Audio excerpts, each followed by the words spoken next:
Republic ദിനത്തോടനുബന്ധിച്ച് രാഷ്ട്രപതി ഭവനിൽ അറ്റ് ഹോം എന്നൊരു ചടങ്ങ് സംഘടിപ്പിച്ചു.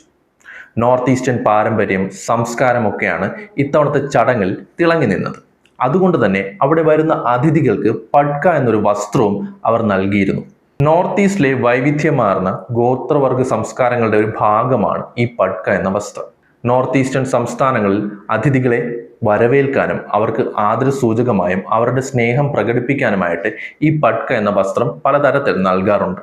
നോർത്ത് ഈസ്റ്റിലെ ജനങ്ങളെ കൂടി ഉൾക്കൊള്ളിക്കുക എന്ന ലക്ഷ്യത്തോടെയാണ് ഈ ചടങ്ങ് നടത്തിയത്.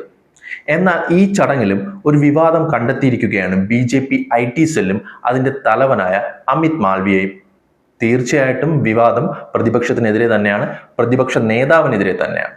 പ്രധാനമന്ത്രി മുതൽ യൂറോപ്യൻ കൗൺസിൽ അംഗങ്ങൾ വരെ നോർത്ത് ഈസ്റ്റിന് ആദരസൂചകമായ അവരുടെ പട്ക ധരിച്ചപ്പോൾ രാഹുൽ ഗാന്ധി അത് ധരിച്ചിട്ടില്ല എന്നാണ് ഈ ട്വീറ്റിലൂടെ അമിത് മാൽവിയ പറയുന്നത്. രാഷ്ട്രപതി 2 തവണ പറഞ്ഞിട്ടും രാഹുൽ ഗാന്ധി അത് അവഗണിക്കുകയായിരുന്നുവെന്നും അദ്ദേഹം കൂട്ടിച്ചേർത്തു.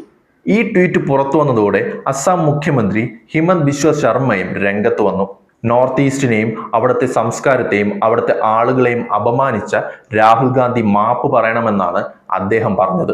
രാഹുൽ ഗാന്ധിക്ക് നോർത്ത് ഈസ്റ്റിനോട് പുച്ഛമാണെന്നും കാലാകാലങ്ങളായി കോൺഗ്രസ് ഇത് തന്നെയാണ് പിന്തുടരുന്നതെന്നും അദ്ദേഹം വിമർശിച്ചു.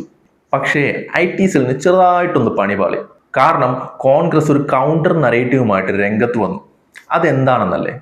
ഇതേ ചടങ്ങിൽ പ്രതിരോധ മന്ത്രി രാജ്നാഥ് സിംഗ് ഇതേ പട്ക ധരിക്കാതെ നിൽക്കുന്ന ചിത്രമാണ് കോൺഗ്രസ് പുറത്തുവിട്ടത്.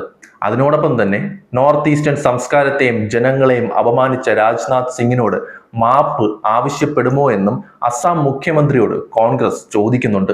ഇത് രാഹുലിനെതിരെയുള്ള ഒരു പ്രൊപ്പഗാൻഡ ആണെന്ന്, ഒരേ കോണ്ടെക്സ്റ്റിൽ എങ്ങനെയാണ് ഇവർക്ക് വ്യത്യസ്തമായ 2 അഭിപ്രായം വന്നതെന്ന് ശ്രദ്ധിച്ചാൽ അത് മനസ്സിലാകുമെന്നും കോൺഗ്രസിന്റെ മുതിർന്ന നേതാക്കളടക്കം ആഞ്ഞടിച്ചിരുന്നു. അതിനോടൊപ്പം തന്നെ രാഹുൽ ഗാന്ധിയെ എങ്ങനെയാണ് ഇവർ ട്രീറ്റ് ചെയ്യുന്നതെന്ന് അറിയാനായിട്ട് അദ്ദേഹത്തിന് എവിടെയാണ് ഇരിപ്പിടം നൽകിയതെന്ന് ശ്രദ്ധിച്ചാൽ മതിയെന്നും കോൺഗ്രസ് പറയുന്നുണ്ട്.